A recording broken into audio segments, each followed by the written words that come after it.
Twitter thread by Emil Castelmi, posted at February 24, 2024. Dark months ahead for Ukraine. The third year of the Russian full-scale invasion begins, and Ukraine is facing multiple difficulties.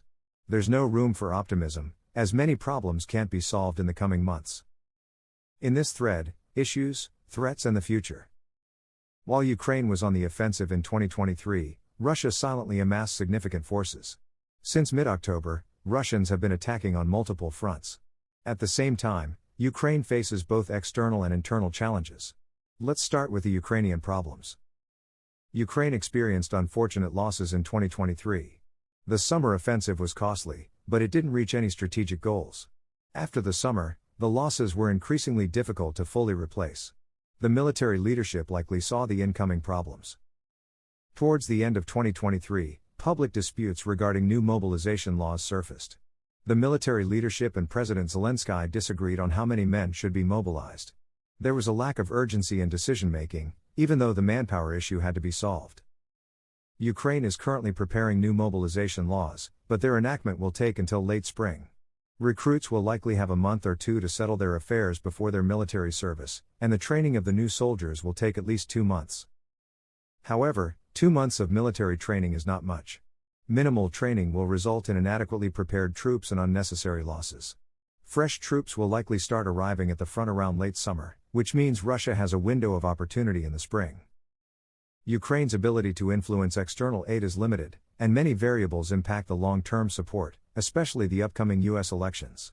The EU is boosting its production capacity and utilizing available stocks, but it's yet insufficient to meet all of Ukraine's needs. The manpower issues in Ukraine are self-inflicted. While the need for reinforcements has been apparent, political and military priorities haven't aligned. Concerns over the massive costs of the mobilization are valid, but answering core problem is unavoidable. Russia understands the challenges Ukraine faces and is already actively exploiting them. While initial results of the ongoing winter offensive were modest, an increasing number of villages and towns fell to the aggressor from late January onwards, most notably Avdiivka. Russia is attacking on multiple fronts simultaneously, searching for weaknesses. This approach comes at a cost, but Russia is prepared to tolerate significant losses. There may not be as favorable conditions for success again after the Ukrainian mobilization. Russians also know that even if a certain sector of their front is weakened because of high losses, Ukraine can't exploit the situation with an unexpected, larger counterattack, as they lack the resources to do that in the coming months. Despite ongoing attacks since October, Russia hasn't achieved deep breakthroughs. While some local defenses have bent or fallen, there's been no wide-scale Ukrainian collapse. Russians likely presume that the attrition warfare will eventually bring more results. It should also be noted that there are large forces that Russia has not committed to the fight yet. It has likely calculated that the offensives can continue for many weeks or months, and if more significant progress is achieved somewhere, they're prepared to support it. I'm not predicting a major collapse, but there are some echoes from the 2022 Kharkiv counteroffensive, in reverse.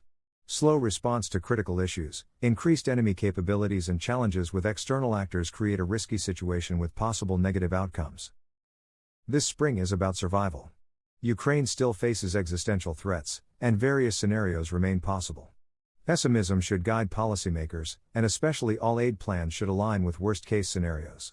Crisis awareness should match that of early 2022. In short, for months, Ukrainian brigades will have to fight undermanned, and they can also accomplish less because of limited resources. Russia knows that it has superiority in men, equipment and firepower, and they're not afraid of losses if there's ground to be gained.